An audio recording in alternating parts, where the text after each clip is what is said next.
Welcome, ghouls and ghosts, to a special Halloween edition of Wonder Room. Instead of candy and chocolate, Mount Coronet and Kitakami were giving out beef. Who wins a high-stakes, high-drama, high-emotion versus Seeker matchup? Hasn't been much to celebrate for Leaderboard or Black City this season, but for just one night, which one of these factions could dress up as a winner in Tank Bowl 2? New Moon looking to treat themselves, but would Veilstone end up tricking them instead in a must-win matchup for the Valiants? And Humalau and Ambertown in a very scary hours matchup indeed. Week 5 of NWBA Wonder Room coming up next.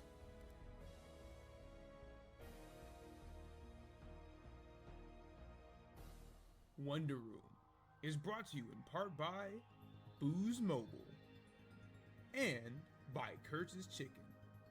And now for your host, King Vasser. Hello everybody and welcome back to Wonder Room. Halloween just around the corner, always a fun time of year. But it can be argued that it's not a very fun time in the league. Week 5 now come and gone, which means we have 1 week remaining in the regular season. Tensions are high. We have seen some teams clinch playoff berths. We've seen some teams get eliminated from the playoffs already. But the field is still very much wide open, so every match from here on out is going to matter a ton. And obviously there's going to be a lot of different things you're going to see from teams, whether it be confidence or desperation. Everyone's looking to try to find their way into the postseason. So without further ado, let's get into the set highlights for the week. Kitakami and Mount Coronet. Obviously, we've built this one up. There's been a lot of jawing back and forth between CJ and Earthflax, and especially between Earthflax and CJ's coach Jake. But before the match took place, a little bit of extra and humongous stakes were put on the line. Earthflax saying that he will put up Kiram any day if he were to lose to CJ on Versus Seeker, and even sweeten the deal by saying that he wouldn't even force CJ to release one of his own mons. So not only was this a very important battle for teams right in the thick of the playoff hunt, you could potentially see the most dangerous mon in OU drop to free agency as a result. Otherwise, on Versus Seeker, you had Littleroot and Black City. You can call it a tank bowl if you want to. Certainly 2 teams sitting at the bottom of the standings, but that doesn't necessarily mean that you were going to see the worst plays imaginable. And for what it's worth, they both certainly look like teams that are trying to engineer some type of turnaround. Elsewhere in the week, you had Veilstone and New Moon. Veilstone stumbling in these past few weeks. Will trying to find something, anything to turn his season around. Would he be able to find that in a massive upset against the Sapphires' top-seeded team as of this week? And you've got Humalau and Ambertown, somewhat of a similar situation, but Humalau, of course, much more in the playoff picture than Veilstone. At the same time, we are still talking about Ambertown, the top team in the league. Kobe hasn't necessarily been what he typically is at this point in the season. Obviously still in the thick of things, but not the dominant force that we usually see. But can he summon back some of that old energy when he takes on the top team in the NWBA? We start with the big high-stakes matchup, Kitakami and Mount Coronet. Kiram on the line as well, with a lot of pride. And right out the gate, Mount Coronet swinging for the fences. Reuniclus unfortunately misses the focus blast, but no matter, immediately gets the calm minding on the Braviary as Trick Room gets set up. But you see this Reuniclus doesn't really have a way of hitting the Braviary either. So unfortunately, the aggressive approach from Earthflax doesn't really pay off out the beginning, as Braviary is able to pick up that KO on turn 7. But a crucial Hurricane miss on the next turn allows Glacier to get off that crunch, pick up the KO, and activate Chilling Nay.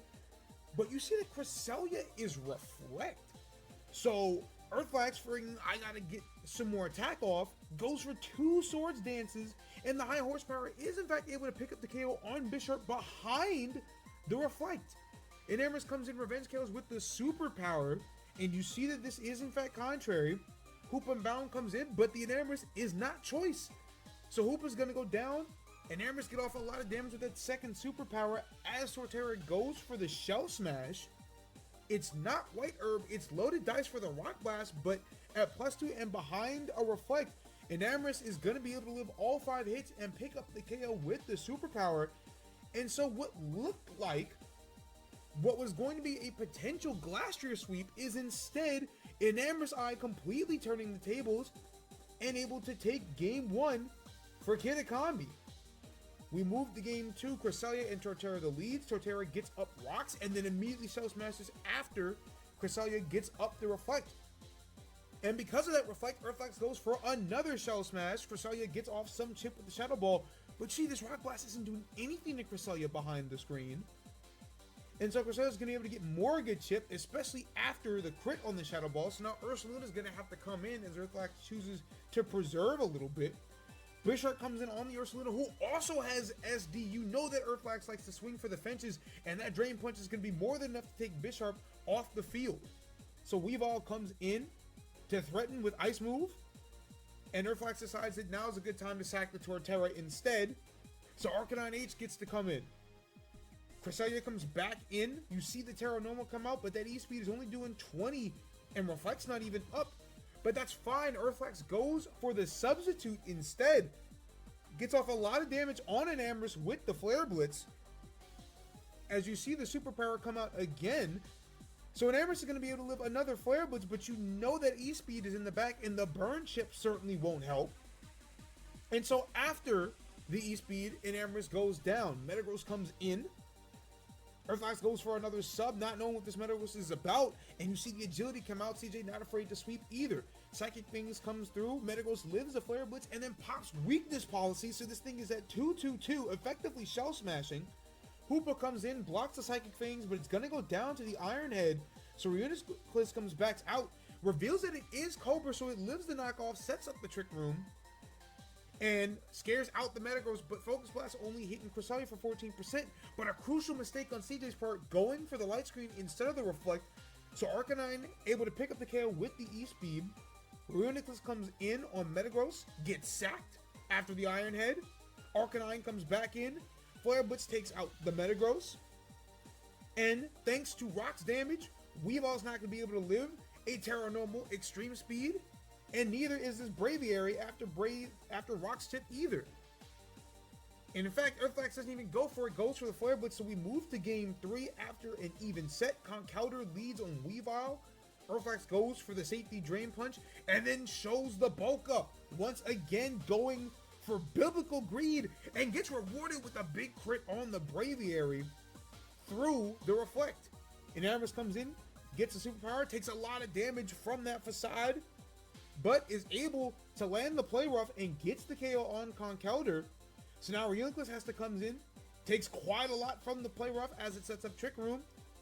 Weavile comes in, blocks the Psychic Noise from Reuniclus. CJ doubles out in the Crest to block the Focus Blast. So now Torterra's got to come in and set up Rocks as Cresselia goes for screens. Goes for more chip. You see the chip coming out from Torterra as well, slowing down the pace a little bit, knowing that with the Reflect up, Torterra really can't do much of anything. But you see Lunar Dance come out from Cresselia, maybe a bit of a misplay. It did get some momentum for Enamorus, but Crest was relatively healthy before it went down, and Enamorus takes a ton of chip from the Ursaluna Facade. Reuniclus comes in to take the superpower, but now Enamorus at +2, things are getting dicey. But CJ critically misses the Play Rough as Reuniclus sets up another Trick Room, gets good chip off on the Enamorus before it finally goes down to the Play Rough. But now the Trick Room is up. Glastrier is able to come in, pick up the KO with the Icicle Crash. And now things are looking dicey for Kitakami. Metagross comes in. It cannot take a high horsepower. Glastrier now at +2. No way Bisharp lives the high horsepower. And so Mount Coronet gets the forfeit victory, gets the 2-1 victory, and retains Kiram after a wild back and forth set. Glastrier picking up 6 KOs in its first action of the season. Arcanine H supporting with 5 kills of its own. Great effort from Enamorus Eye on Kitakami's side, but unfortunately they were not able to back up their trash talk with the victory and fall to 9-6.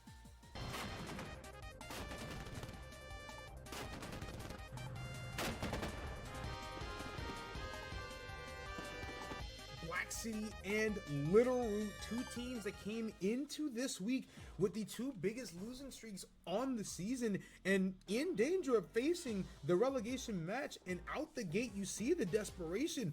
Little Root going for the nasty plot with Ninetales. It doesn't pick up the kill on Menifee because that's Assault Vest, but AZ pivots into bringing Latios behind Aurora Veil. But out the gate, it looks like a good decision.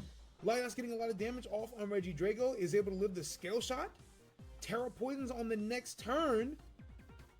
And you see that Reggie Drago only lands 4 hits. So Latios is able to pick up the early KO and avoid potential disaster. And you know any good Calm Mind, Latios is going to be locked and loaded with Recover. So Latios is going to be able to get back up to very healthy percents on Iron Hands. Porygon Z comes in on a second Calm Mind to try to status this thing. It is in fact Scarf, and it does pop Tri-Attack. It does live the Force Third Power, but it gets the burn, which is the objectively worst status you could possibly hope for in this situation. Manaphy is going to be able to live that stored power, but the Hydro Pump's not going to be able to pick up the KO. And so Latios is going to be able to recover up on this thing too. And so it looks as if Latios is going to end up sweeping through Black City after just 2 Calm Minds. Alluring Voice finally takes out the Manaphy on turn 16. In comes Rillaboom. And you notice that this is not in fact Grassy Surge. It is Overgrow by accident. That's why it's called a Tank Bowl.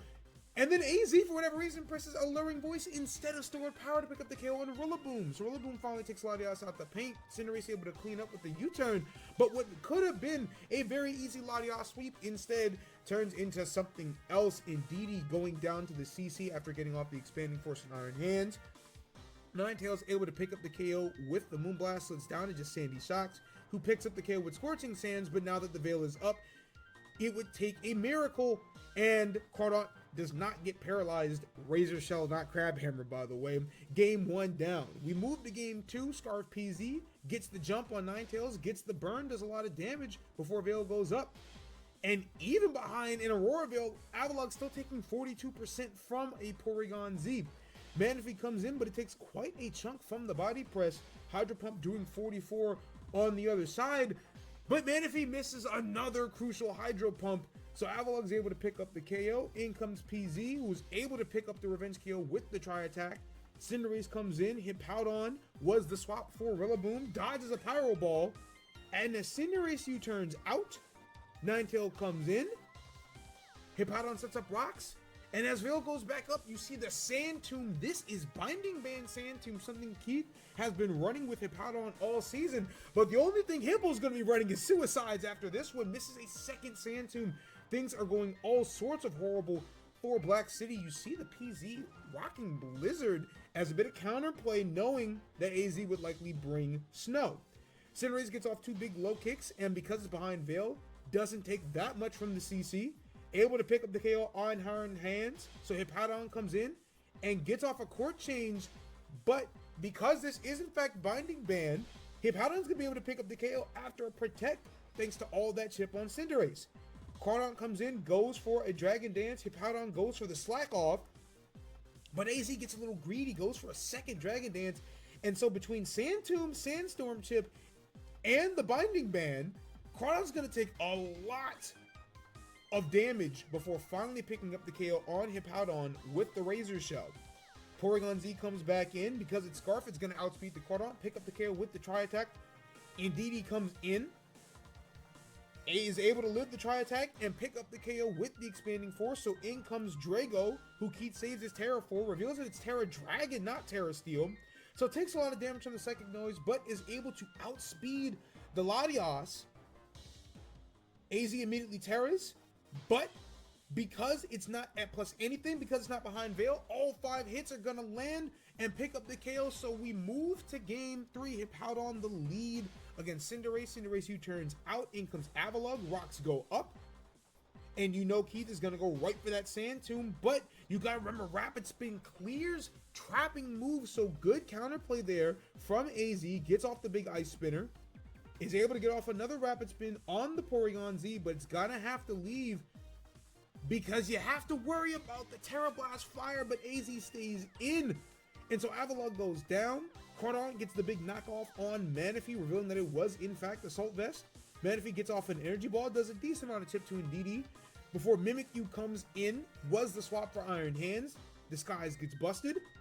Goes for the Play Rough, doesn't do all too much to the Cinderace. So Manaphy's gonna have to come back in, and it doesn't get KO'd by the Power Wall, but it will get KO'd by the U-turn on the way out. Ninetales comes in, likely to set up another Veil. Hippo comes in to block that.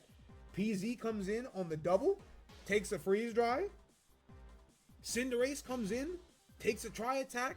Sandstorm Chip gonna keep it very low, and then AZ decides to just sack the Cinderace, so Porygon Z picks up another KO. Ninetales comes in this time, takes 53%, but is able to get the Veil up. In comes Hippo, and in comes Latias, who Hippo can't really touch. So that's a free Calm Mind for Littleroot. Draco comes in. Latias Terras gets a lot of damage off from the Alluring Voice, and because it's behind Veil, isn't going to take very much damage from that Scale Shot at all, even with 5 hits. So now Draco's going to be able to outspeed, but it's going to require a crit or something else crazy for Latias to go down here. All 5 hits land, but no crit. So the Alluring Voice is going to be able to take out the Regidrago, but at the very least, Mimikyu is going to be able to come in. But that's not going to revenge KO. It gets the critical hit with the Shadow Claw, but this thing is outsped by the Latias. So Latias is going to be able to recover up more as Mimikyu continues to take Life Orb chip. Store Power going to do a lot as Keith goes for a Desperation Swords Dance. Shadow Sneak not going to do enough to KO, but at the very least is going to put it into range of PZ, but PZ doesn't come in either. Keith at this point is almost kind of phoning it in. Latias comes in, or rather Sandy Shocks comes in as Latias goes for another Calm Mind. Storm Power still not enough to KO. Shocks Volt switches out into PZ, but at this point a Terra Blast isn't going to pick up the KO either. You would need more hacks on the Tri Attack, and so Keith just falling apart at the seams in this game 3. Latias picks up some more KOs, and eventually, on turn 30, Littleroot secures their first win in 8 sets to move to 4-11 on the season. Latias finished with 7 KOs, and so for Black City, they fall to 3-12. Now their 9th straight loss after starting the season 3-3. Everything going horribly for the Pawniards down the stretch. Veilstone and New Moon. Veilstone came into this thing in desperate need of a win. Meowscarada and Scizor the leads out the gate. And you see the big prediction coming through from Scizor, but unfortunately does have to suffer the Flame Body as a result.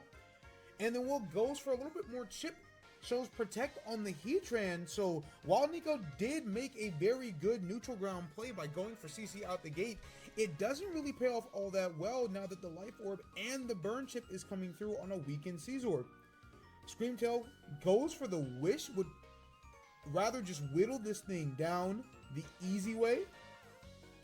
Gets all that HP back off the Wish and then goes for another one. Scizor eventually knocks off the Screamtail, so Nico content to let this thing go after Screamtail picks up the KO with the Flamethrower and gets back up to full. So Overcoat comes in to go for the revenge.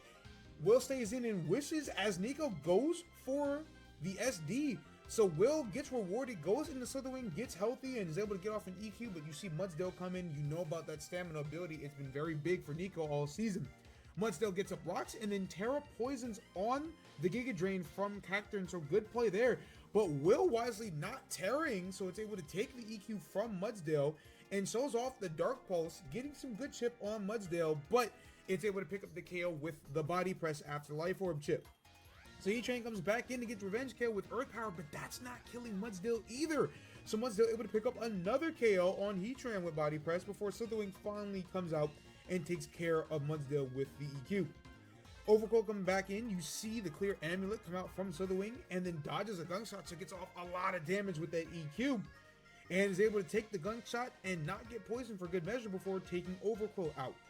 So in comes Keldeo, goes for the big Surf on Dragalge. Doesn't do a whole lot of damage though, and then goes for the Calm Mind on the Draco Meteor, so it's not going to take too much. 56 is a lot, but it does have lefties. Secret Sword comes through, but Scream Tail able to eat that up for sure and get off a decent amount with Dazzling Gleam before getting taunted. Unfortunately, a second Dazzling Gleam is not going to pick up the KO on Keldeo, so Scream Tail is going to have to sustain a lot of damage with the Surf before Keldeo finally goes down. So now it's down to Dreadnought and Darkrai. Dreadnought going straight for the Shell Smash. Meowscarada comes in and reveals that it is in fact Scarf, so it is going to outspeed this Dreadnought after one Shell Smash, and Scream Tail gets sacked to a Rock Blast. So Slitherwing comes in, but Nico is locked and loaded with Protect. We've seen it in seasons past. He is not afraid to put Protect on his sweepers to make sure that Slitherwing cannot mess up the game plan. And so Slitherwing has to go down. Meowscarada comes in, but the Fire Trick is going to do the trick on Dreadnought. Does a lot of damage to Darkrai, who doesn't pick up the KO with the Dark Pulse. So Meowscarada is able to finish off game 1 for Veilstone. Moving to game 2, Darkrai Cacturne's lead. So Cacturne's got to get out of dodge, but Nico once again reads the Heatran switch with the good neutral fighting type attack. Goes for the Dark Pulse, expecting another switch, but Will stays in. So Nico takes advantage, gets Keldeo in on the Protect. Heatran goes down. Scream Tail comes in, Will doubles into Slitherwing. Dreadnought has to Terra, and immediately goes for the Shell Smash on the next turn. Protects to scout out the Cacturne Giga Drain. And Rock Blast is going to do more than enough to a frail mon like Cacturne to pick up the KO. Meowscarada comes in. We already know the deal. Flower Trick. Nico has to Protect just to scout, knowing that that thing is Scarfed. Will doubles into Slitherwing and is able to get off a U-turn on the Mudsdale, who comes in after Scizor. Dragalge comes in now. Terra grounds to make sure it doesn't get blown up by the EQ. Gets off good damage with the Scald. And as you see, that EQ isn't doing half, but another Scald isn't able to pick up the KO. And so Body Press is going to come out, but that's not going to pick up the KO either. So Dragalge is, after all, going to be able to take out Mudsdale. Dreadnought comes in, revenge KOs with the Liquidation. Meowscarada back in. Once again, we have to scout to see what it's going to do. Will content with Flower Tricking every time. And Nico, trying to read a double, stays in and gets blown up by the Flower Trick. So now Scizor is going to have to come in, but is able to read the Scream Tail switch with a good Bullet Punch. Will protects, trying to get some HP back, but is content to just sack the Scream Tail. So in comes Slitherwing, who's going to take a good amount of chip from the Bullet Punch before taking out Scizor with the close combat.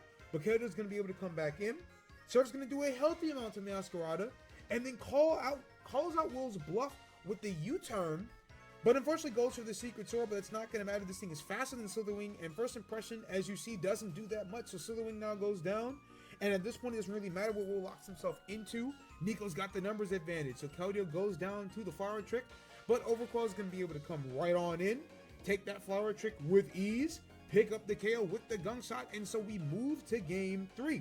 Scizor and Meowscarada once again the leads. Will immediately going for a U-turn. Nico staying in. Once again, Will goes to Heatran. This time, Nico goes for the knockoff, but then stays in and CC's right after, so Heatran goes down. It doesn't even get the Flame Body for good measure. Scream Tail has to come in, Flamethrowers to try to get Scizor out the paint. Dreadnought blocks it, but unfortunately misses Rock Blast on the next turn. So we have to play these games with Flower Trick again. Will goes into Cacturne and immediately Terra fires on the Scizor, so it's able to live the CC and pick up the KO with the Terra Blast to even out the game. Darkrai comes in, looking to revenge KO. Dark Pulse does a decent amount of chip to Scream Tail, but this thing can be able to heal that off with a Wish. Dreadnought comes in, goes for the Rock Blast, just trying to chip the Meowscarada, and doesn't get all 5 hits, so it's not going to be able to pick up the KO. Meowscarada is going to be relatively healthy at 90%, and so Nico, playing the same game, goes for the Protect, but this time Terra's knowing that he can in fact live one Flower Trick from full, and Rock Blast once again doesn't get 5 hits, so Dreadnought's going to have to go down anyway. Overcoil comes in after the KO, tries to get the KO with Gunk Shot, but Dragalge comes in. Keldeo comes in on a Scald, and so the switch game is back and forth. Now Nico stands his ground and Calm Minds. Will gets off a lot of damage with that Sludge Bomb, and then stays in on the Secret Sword and gets the poison on the second Sludge Bomb for good measure. So now Keldeo is going to have to go down and still guesses wrong. So Dragalge isn't even going to feint to Keldeo before picking up the KO. Darkrai is going to have to do the job. In comes Slitherwing, but the Darkrai is locked and loaded with Protect too. So Mudsdale comes in on a Slitherwing U-turn. Cacturne comes in on that. Giga Drain is pretty free, but it doesn't pick up the KO on Mudsdale, who is going to be able to put up rocks. Doesn't go for the KO. Instead, Nico trusts his offense left with Darkrai and Overqwil as Cacturne picks up the KO. Darkrai does pick up the KO with the Dark Pulse. In comes Slitherwing. You already know Darkrai's got Protect. Will going for the first impression, but we know this thing is Amulet. It lives a Psychic and picks up the KO with CC on Darkrai. So Overqwil comes in, it's 3-1, but Meowscarada, super low, gets sacked to the rocks. In comes Slitherwing, who does a decent chunk with first impression, but the Overqwil is locked and loaded with that Black Sludge, picks up the KO. Screamtail needs a miracle, doesn't get the crit with Dazzling Gleam, and Gunk Shot isn't going to miss. So it looked dire for a second, but New Moon does in fact prevail with the 2-1 victory as they move to 11-4 on the season, and notably has yet to lose to Veilstone at all at any point. Good effort from Meowscarada and Slitherwing, who combined for 9 KOs, but Veilstone will finish 6-12 and secure yet another losing season for Will. Humalao and Ambrit Town, both teams looking for a win, but for Humalao, who's stuck in that Sapphire wildcard race right now, would much rather have it. You see early on in the set as well, Donphan revealing that it has counter in addition to Stealth Rock, so some innovative set building coming out from Kobe. You see Primarina is able to get off a huge Moonblast on Staraptor, and as a Staraptor Brave Birds, it's not able to pick up the KO on Donphan, but maybe that's a good thing, so Titan comes in on rocks. Icicle Spears away the Donphan to pick up the first KO of the set, and then Terra Waters on a potential Mienshao CC, but it's not going to matter. So Titan outspeeds thanks to that Slush Rush and picks up the KO. Does a lot of chip to the Indeedee before Indeedee puts up Reflect. So things are going to be a little bit hazier for Ambrit Town, and would rather sack the Mandibuzz for the opportunity to keep rocks off the field. Staraptor comes in, gets off one last Brave Bird, and takes down Indeedee before going down to the recoil damage. So in comes Slowking and Big Haxorus, and you know what the name of the game is for Kobe. He, more than anyone else, has been able to identify the point in which he can go for the setup and the win in NWB history, and you see it in display here. Gets off 2 DDs, doesn't get burned, and then reveals that it's Lumberry after getting confused by the Outrage. So it picks up the KO on Lucario with EQ, takes out Titan, and that is a big game 1 for Humalao. Game 2, Donphan leads with Slowking. Rocks go up. Chilly Reception comes out. Mandibuzz able to defog away the rocks, but something's got to take a Moonblast on this team, and no one really wants to. So Staraptor takes a huge chunk, doesn't get the KO though, and is able to get a lot of damage back on Primarina before fainting. In comes the Titan with the snow, more than fresh. Indeedee has to come in, takes an Icicle Spear, but can't take 2. Primarina goes down, and you see the Titan is locked and loaded with the Ice Spinner as well to clear that terrain. And just in case you haven't noticed, that is in fact Icy Rock on the Slowking. So Armouche has to come out, takes a lot of damage from the EQ, but it is able to live, and thanks to the weakness policy, picks up the big KO onto Titan with the Armor Cannon. Lucario able to come in, revenge KO with the E-Speed. So now Donphan comes in, tries to go for an EQ, but it's blocked by Mandibuzz. Mandibuzz goes for a foul play, doesn't get much. Donphan able to get up rocks and then position Mienshao in on the defog. Slowking comes through on a triple axle, and you won't even get all 3 hits. So Mienshao having to go for an SD right after, but Slowking Chilly Reception's out in the Dragapult, which is faster, and takes Mienshao out the paint with those Dragon Darts. So Dragapult able to get off a lot of damage on the Donphan. Donphan able to get so much chip with that EQ, is going to live a second pair of Dragon Darts, goes and gets up rocks to hopefully try to let Haxorus win from here. But unfortunately, the Dragapult is also Dragon Dance, so Darts takes care of Donphan. Haxorus has to come in, know that it can Terra Steel, but Owlif is in fact Phantom Force even on a lefty set. So it's able to do so much damage to Haxorus that it's not really going to matter. Lucario E-Speed is going to able to pick up the Revenge KO. And so Ambrit Town answers back convincingly to take it to game 3. Donphan Slowking the leads once again, except this time Owlif immediately goes for the Scald. But Kobe reveals that it's Endeavor as well. So a crazy Donphan set. We see Endeavor and counter. So he's able to get a lot of chip on Slowking and Mandibuzz. Position Primarina in. Something's got to take a Moonblast, and we already established no one really can. Mandibuzz is able to live, U-turns out into Lucario. Indeedee comes in on the Meteor Mash, takes a lot. Lucario goes for another Meteor Mash, able to pick up the KO on Donphan. So Manchow comes in knowing that it outspeeds, goes straight for the SD. But you see some more double switching. Primarina comes in on Mandibuzz, gets the KO, flip turns out into Armarouge, who's able to get off an energy ball, but unfortunately Staraptor was a switch on Slowking. Kobe reveals that he was Endure to take a Staraptor Brave Bird, but Aloe switches out anyway. Slowking Silly Reception's out. More switching from Dragon Ball to Staraptor, and this time Staraptor is able to get off a lot of damage on Primarina again, but doesn't get the KO, so Primarina takes out Staraptor with the Moonblast. The Titan Revenge KOs with Ice Spinner. Indeedee comes in, puts up Terrain. Armarouge comes in to take the Ice Spinner, activate the weak armor, but a well-timed Terra from Aleph means that the Titan doesn't take that much from the Armor Cannon and gets the KO with the EQ. Indeedee comes in, Titan Ice Spinners again, Haxorus comes in, doesn't Terra wisely, and gets off the Dragon Dance. Now the snow is gone, Haxorus outspeeds, Outrage picks up the KO on Titan.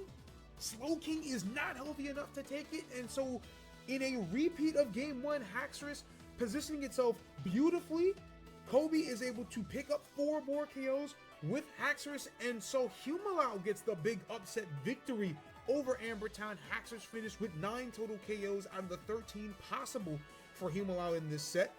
Humalao moves to 9-8-1 the first time all season. They move above 500, and Amber Town drops to 14-3. Notably just 2-3 in their last 5 sets of play. We move on now to the numbers section of this week's episode. Quite a few surprises took place this week, and one in particular that I think a lot of fans are going to be excited to finally see. The first team to clinch a playoff spot in Season 7 was Amber Town. They have a 14-4 record, which is still top dog in the Ruby League, but just 2-2 on the week. Amber Town's been slipping these past couple weeks. Of course, nothing to really worry about, but they have certainly looked far more mortal than they did when they went undefeated in the first half of the season. Sirchester still sits at number 2 at 12-5-1, and after their 3-1 week, they have also clinched a playoff spot in the Ruby League. At this point, it is virtually impossible for them to fall out of a top 3 seed, but an absolute catastrophe could still knock them into the wildcard round, but Sirchester has essentially clinched that spot as well. Mount Coronet also went 3-1 on the week. They still sit at number 3 at 10-7-1, looking pretty good to avoid that wildcard matchup. Things could still get a little hairy down the line, but they have been playing well, and their seeding reflects that. The rest of the Ruby League is where the fun still exists. Corway, after their 2-2 week, sits at 8-9-1. So they haven't clinched anything yet and have just half a game lead over Sicily and Sunnyshore's, who both sit at 8-10. Both of them also having 2-2 weeks. So none of these 3 teams have been able to create any sort of separation on the other teams fighting for a wildcard spot. So the 2 wildcard spots in the Ruby League still look very wide open as of right now. Veilstone sits at 7 at 6-12 after going 1-3 on the week, and not what you want to see from a team kind of on the outside looking in. It is still possible for Veilstone to clinch a playoff spot, but would need help from either Sicily or Sunnyshore's crashing and burning, or potentially even Corway, to have a shot at making it in.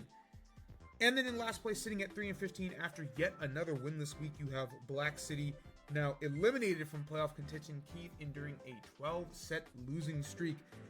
Still could potentially avoid the relegation match if Veilstone has another catastrophic week and Black City is able to pull a turnaround, but as far as playoff hopes are concerned, Black City has run out.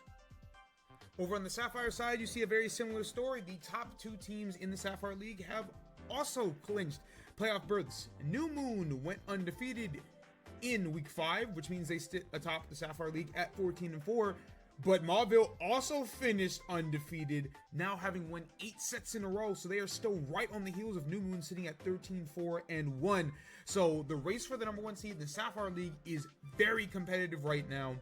At this juncture, both teams have effectively avoided a wild card spot. It is just a matter of seeing who gets the 1 and who gets the 2.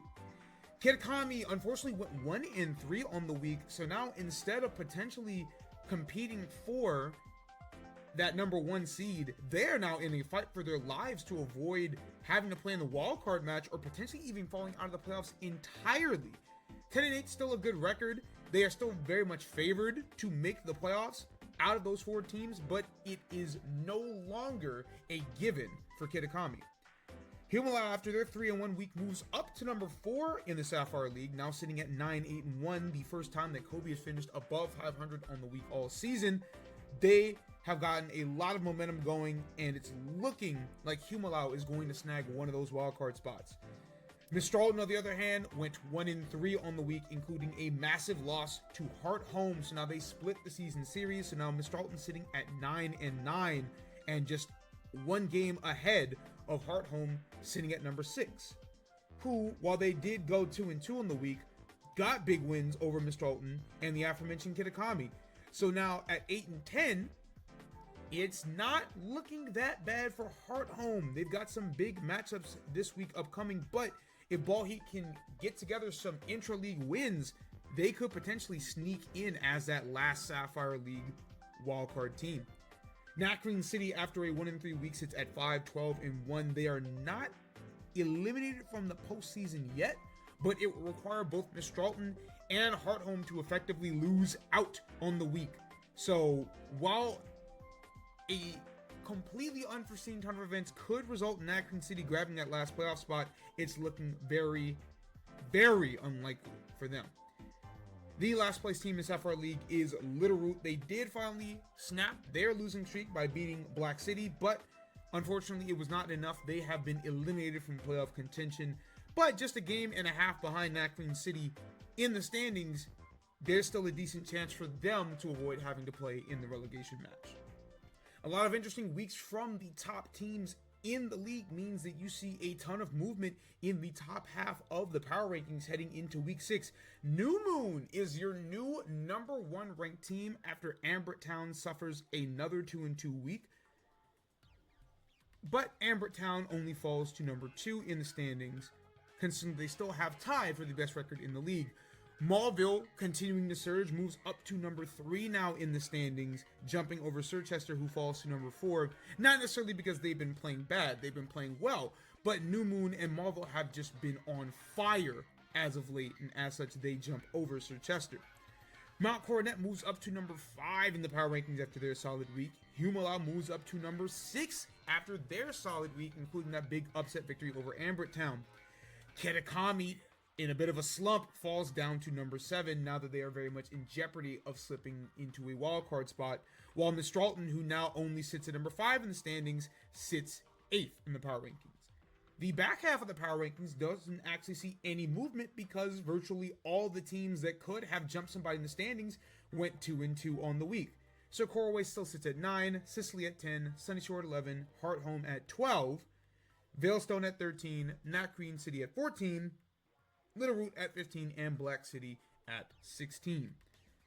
Worth mentioning that the top 10 teams in the power ranking right now would be the 10 projected teams to get into the playoffs, but of course, everything matters on the field, not on paper.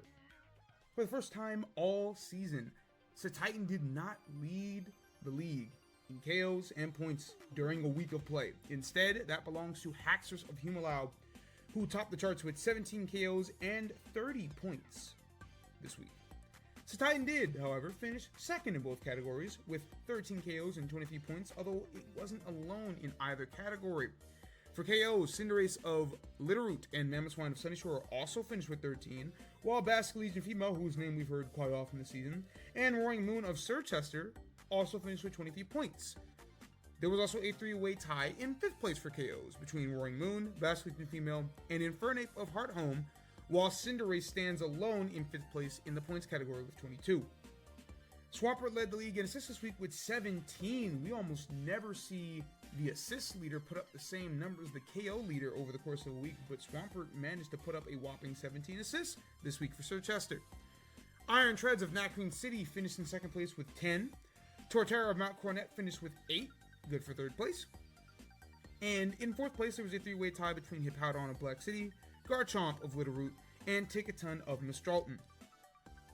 Littleroot's low kicks topped the charts both in points per game and KOs per game this week, with a 5.3 points per game total and a 2.7 KOs per game average. Arcanine H of Mount Coronet finished 2nd in points per game with 5, while it finished 3rd in KOs per game with 2.5. The aforementioned Titan, always one to rack up a lot of KOs and be efficient about it, finished with 4.6 points per game and 2.6 KOs per game, good for 3rd and 2nd respectively. Roaring Moon also finished 3rd points per game with 4.6, and then finished 4th in KOs per game with 2.4, while Iron Treads finished with 4.5 points per game, notably thanks to its assist total, while Oricorio Sensu of Sirchester finished in 5th place with 2.3 KOs per game, so already putting in a lot of work, and Sirchester having multiple mons on that KO per game leaderboard. And for another first this season, a Pokemon other than Titan wins the Ruby League Pokemon of the Week award. For week 5, that goes to Roaring Moon of Sirchester. Its 12 KOs was 3rd in the Ruby League. Its 23 points were tied for 1st in the Ruby League. Its 4.6 points per game was tied for 3rd across the entire league. And its 2.4 KOs per game was 3rd standalone in the Ruby League. Had virtually the same numbers as Titan, but by virtue of only getting KO'd one time this week, by ever so slim a margin, the award goes to Roaring Moon this time around. Over on the Sapphire side of things, a much easier race. Haxorus of Humalao nabs yet another career Pokemon of the Week award. Its 17 KOs and 30 points led the entire NWBA in week 5, and 3.8 points per game and 2.1 KOs per game were both very solid. This has always been the story with Haxorus. The back half of the season is when it really starts to get things going, and with Humalao looking to make a playoff push, it would only make sense that the captain of the team comes through in their most dire of hours. The 2nd edition of the MVP ladder doesn't see a whole lot of change in the Ruby League. At this juncture, it would quite literally take a concerted effort from the voters to collude and make sure that Titan doesn't win the award for it not to win the award. But that doesn't mean there isn't movement elsewhere along the line. Landorus Therian moves up to number 2 after its good week for Corway. Glasgow remains steady at number 3 for Mount Coronet, while Iron Thorns swaps places with Landorus Therian, dropping down to number 4 for Sirchester, while Slitherwing remains number 5 for Veilstone. The Sapphire League is where you see a lot of the movement. Basket Legion Female has jumped up to number 1 on the charts after its very impressive week in week 5, while Ogerpon didn't have a very notable week, so it drops down to number 3 after being the top spot before. Again, it is very much possible that these mons are going to take votes away from each other, but it cannot be understated just how impressive of a season Basket Legion Female is having. On the cusp of a 100-point season, we see those very rarely. So for a mon to essentially clinch that within 5 weeks is extremely impressive, regardless of what Titan is doing over in the Ruby League. Haxorus jumps all the way up to number 2 after its Pokemon of the Week, in week 5, and is the most likely candidate to jump Basket Legion Female just by virtue of the definition of most valuable to a team. Umbreon drops down to number 4 for Mistralton. Obviously the team MVP in a sense, but you have to factor in team performance in these things. That's typically how it goes. And because Umbreon isn't putting up as prolific numbers as Basket Legion Female or Haxorus, and Mistralton isn't doing as well as those teams either, it makes sense that it dropped down the charts. A newcomer slots into that 5th spot. Cresselia drops out for its teammate Enamorous Eye of Kitakami. Enamorous Eye had a great week this week, and as such, jumps its teammate up to number 5 in the standings. The Sapphire race ultimately is a little closer than the Ruby race, but at this juncture, again, barring a completely monster week from one of the 2 through 4 spots, it looks as if Titan and Basket Legion Female are probably going to round out your MVPs for the season. We move now to a look at the final week ahead. Free agency deadline has in fact passed, so now rosters are completely finalized for the rest of the season. and there were a lot of interesting moves made as teams made their final adjustments, and there's a lot to go over because the schedule for the last week of the season, you're going to like this one.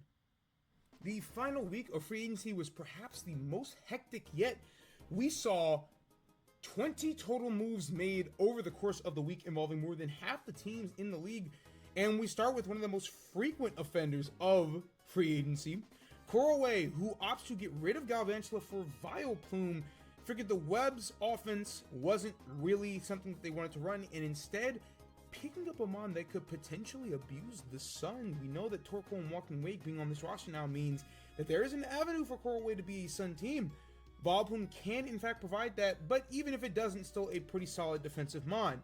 King made it a Terra Captain with types in Ground and Fairy. Ground obviously very good for covering Vileplume's various weaknesses, especially Steel types, which Vileplume has a very hard time dealing with. And then Fairy just being a very good defensive typing outright. Hardhome surprisingly drops Hoopa for Decidueye. Hoopa brought a lot to the table, was very good offensively for Hardhome, but Ball Heat towards the end decided that Decidueye might offer something a little bit more. Obviously, Hoopa's very one-dimensional. It only really attacks from the special side of the split, whereas Decidueye can run both, and having that priority move in Shadow Sneak makes it more effective as well. As such, the Terra types for Decidueye were Ghost and Steel. So obviously Ball Heat wanting to capitalize somewhat offensively with this mon, and then Steel of course just being a good defensive type as well. Kitakami makes the move to release Meloetta for Bellibolt, a Pokemon that we have not seen in a Gen 9 season yet. So Bellibolt will get its first action of the NWBA. Kitakami opts to make it a Terra Captain with types in Electric and Fairy. Again, we talk about Fairy all the time in these defensive mons, but Electric being very interesting. Obviously, that Electromorphosis ability boosts Bellibolt's Electric type moves very well. So CJ and his coach Jake are looking to try to use Bellibolt at least somewhat offensively with that maneuver.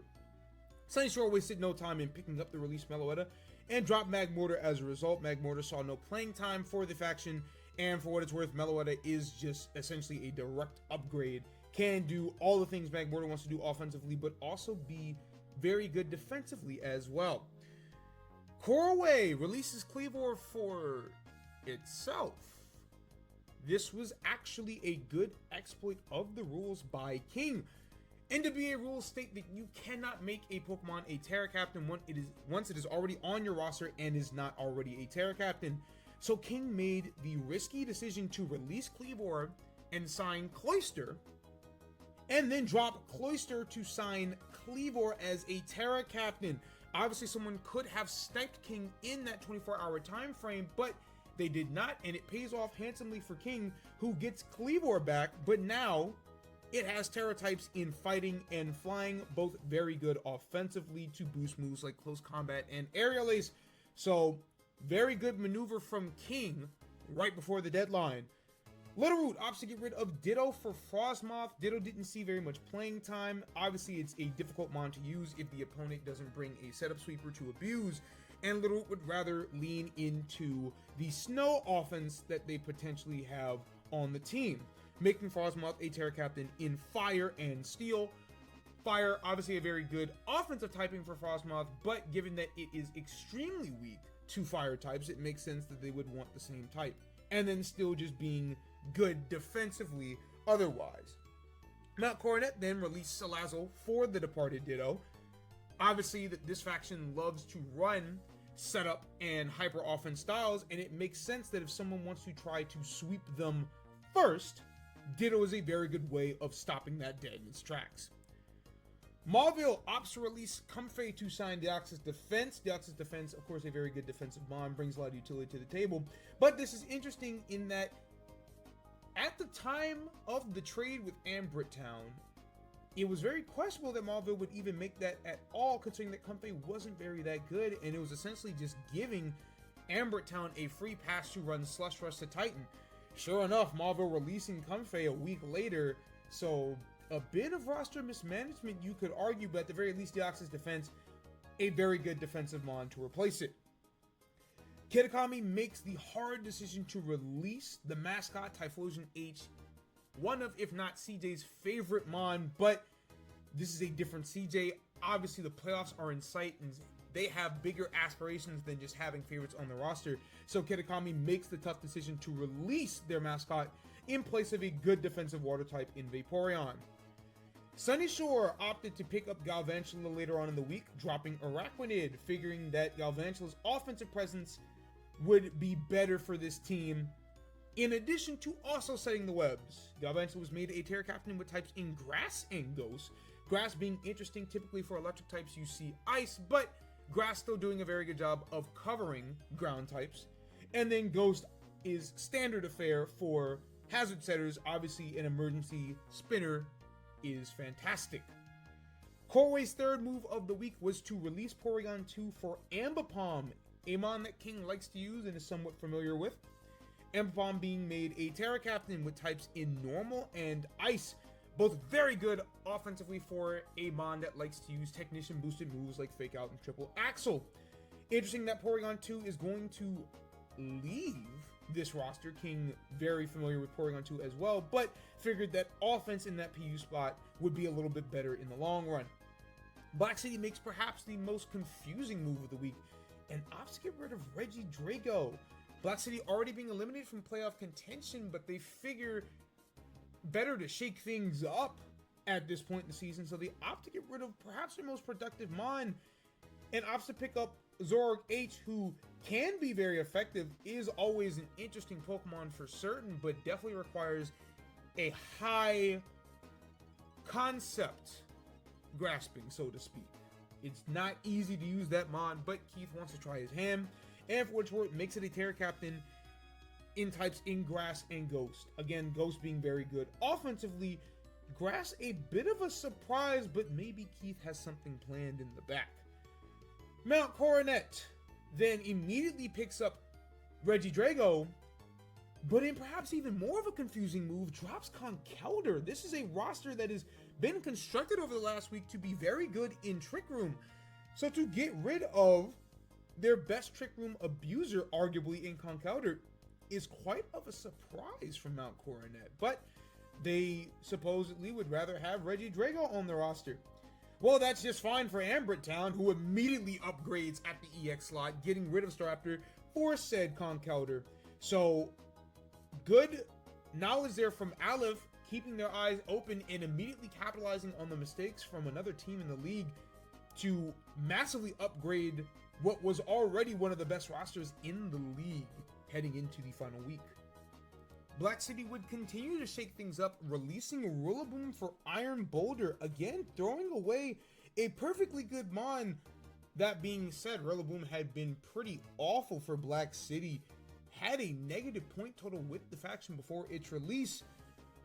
That being said, it's still a Rillaboom at the end of the day, and it was unrostered for all of a few minutes before Veilstone opted to pick it up.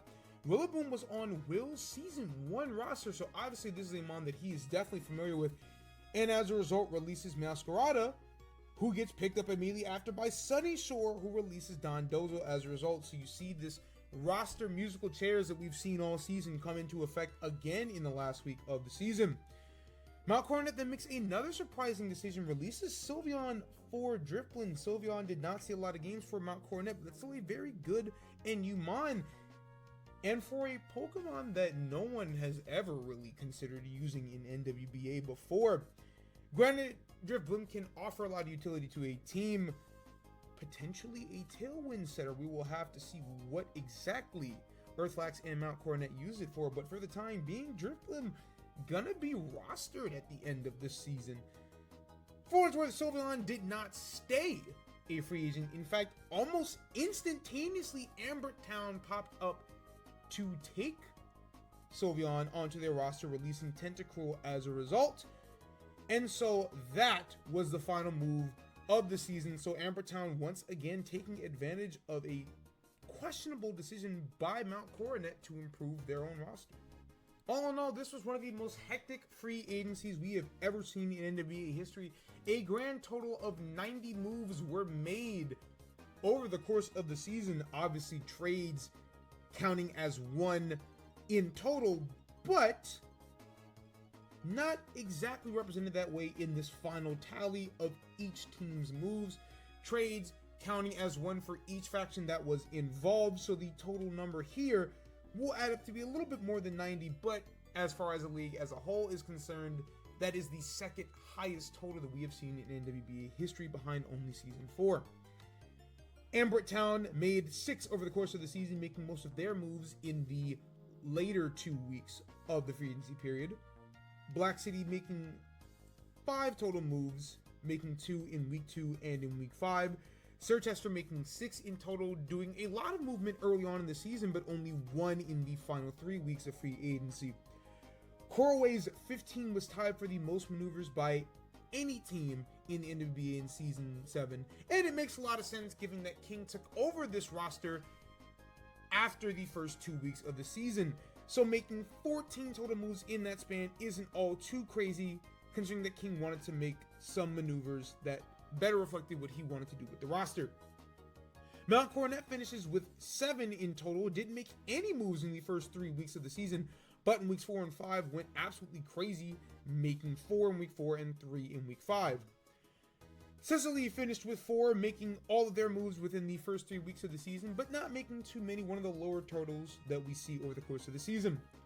Sunny Shore and Veilstone both finished with 8 over the course of the season, Sunny Shore being very active in weeks 2 and 5, while Veilstone made almost all of their moves in week 4, making a whopping total of 5 during that week, the second highest total that any faction has made over the course of any week.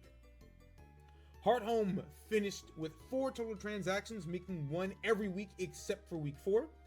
Humalau was also tied for the lead with most free agency moves over the course of the season, with a grand total of 15, including 6 in week 2, just 1 short of what is completely possible in an NWBA season.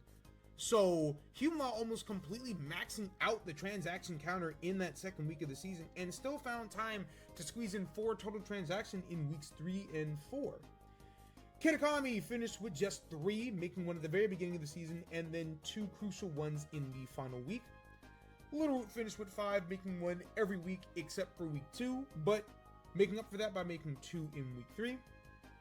Mauville made 9 total transactions, and notably was the only faction to make a move every single week. Obviously, you have to count the 3 at the very beginning of the season, when Logan had to come in and take over for Seri, but was still active in free agency, making moves and trades across the entire season.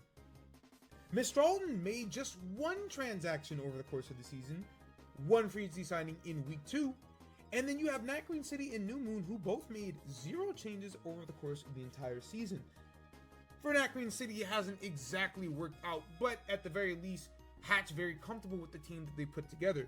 Meanwhile, in the opposite case, you have Nico, whose team was extremely balanced all season, walks into the final week of the season as the number 1 seed in the Sapphire League, so it makes sense that you don't want to fix a roster that isn't exactly broken.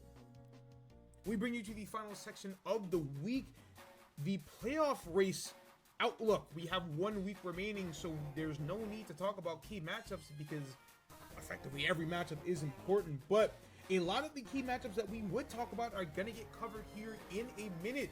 We start with the Ruby League. In that race for the number 1 seed, Amber Town having a slight lead over Sir Chester, and a big lead over Mount Coronet, who has not clinched the playoff spot, but still could technically get the 1 seed if everything goes correctly. Ambrit Town doesn't have that crazy of a schedule, their hardest matchup being an intra-league matchup with Kitakami, but they still do have Corway on the schedule. Sirchester has to face Mauville in inter-league play, and Sicily in a Ruby League matchup, but they also have a fairly favorable schedule facing off against the 2 worst teams in the league in Black City and Littleroot. Mount Coronet's week is quite tougher, having to play against Sicily, Mistralton, and Mauville, so getting 3 teams that are currently in playoff position on the schedule, and then a matchup with Veilstone, will still a very good battler, so nothing that they can sleep on. Again, worth mentioning that Mount Coronet has not clinched a playoff spot, so now is not the time to get relaxed. Over in the Sapphire League, New Moon, of course, having an ever so slight advantage over Mauville, and an extremely big advantage over Kitakami, who at this point would need absolutely everything to go their way, which would include Mauville actually drawing against another team just so that they have an opportunity to snag that 1 seed. So Kitakami, who has not clinched a playoff spot, is almost 100% guaranteed to play in the wild card matchup should they clinch a playoff spot, but an absolutely insane outcome is still possible for this team. The schedules over in the Sapphire League are much tougher. New Moon and Mauville have to go head to head, and so does Mauville and Kitakami. So the top 3 teams in the Sapphire League are all going to get to play each other. New Moon has interleague matchups with Sicily and Sunny Shore, 2 teams that are still very much in the playoff hunt. Mauville gets Sirchester and Mount Coronet, so the 2 and the 3 team in the Ruby League. And Kitakami gets Corway and Ambertown, so the number 4 and the number 1 team in the Ruby League, as well as a very big intra-league matchup with Mistralton. So on paper, it looks as if Ambertown is probably going to nab the 1 seed in the Ruby League, but of course that's still up for debate. But as far as the Sapphire League is concerned, it very well may be the winner of that absolutely monster matchup between New Moon and Mauville. As far as the general playoff hunt is concerned, going back to Mount Coronet, who is the current number 3 seed in the Ruby League, they have a magic number of 2. A magic number is the number of games that a team needs in their advantage to clinch a playoff spot. In the case of Mount Coronet, they do sit fairly pretty, having a 2-game advantage over Corway, and given that they are 2.5 games ahead of Sicily, just 2 matches in their favor as a win would clinch a playoff spot. For the rest of the Ruby League, it is not quite simple. With Corway just having half a game advantage over Sicily and Sunny Shore, they are going to need to sweep this week to control their own destiny. But they do in fact control their own destiny, so if they go undefeated on the week, that is a playoff spot for them. For Sicily and Sunny Shore, they're going to need some things to shake out to be able to rest easy, but for what it's worth, Sicily does in fact have the head-to-head tiebreaker over Sunny Shore. So the way things currently stand, if Corway, Sicily, and Sunny Shore have the exact same week, it will be Corway and Sicily clinching playoff spots.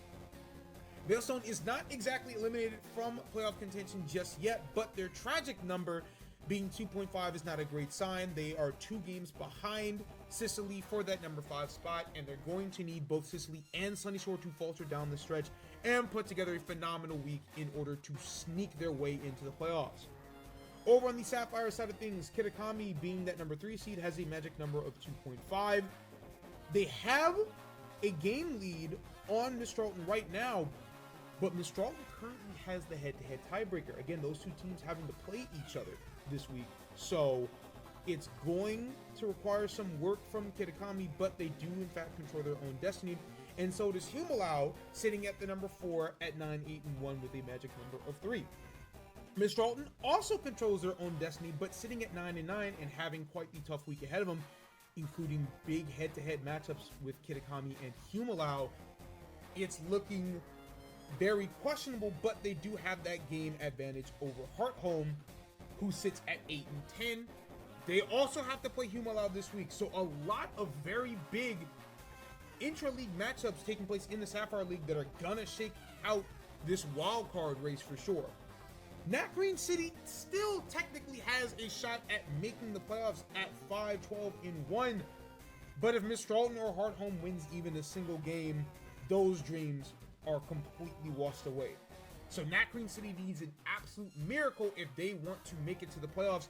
Otherwise, there's still a very wide open race for the other teams in the Sapphire League. And finally, the actual Week 6 schedule. Of course, we highlighted all the important interleague and intra-league matchups, and we've got quite the stacked slate for you for Versus Seeker tonight. The first matchup being that crazy matchup between 2 seeds in Sirchester and Mauville. You get to see Kitakami and Ambertown go head-to-head. We'll see if Kitakami can nab that absolutely monster upset And then perhaps the most important match of the evening, the 4th seed in the Ruby League Corway versus the number 5 seed in the Sapphire League, Mistralton. So 2 teams that are more desperate for a win than really anybody else on that Versus Seeker slate. So it should be a fantastic night, and it should be a fantastic week as we see who's going to make it to the Season 7 playoffs. That's going to wrap it up for this week's episode. Thank you all for watching. I've been your host, King Vasser. Once again, we've got a Versus Seeker triple header. All 6 teams in the playoff hunt. Should be a fun night. Stick around. We'll see you soon.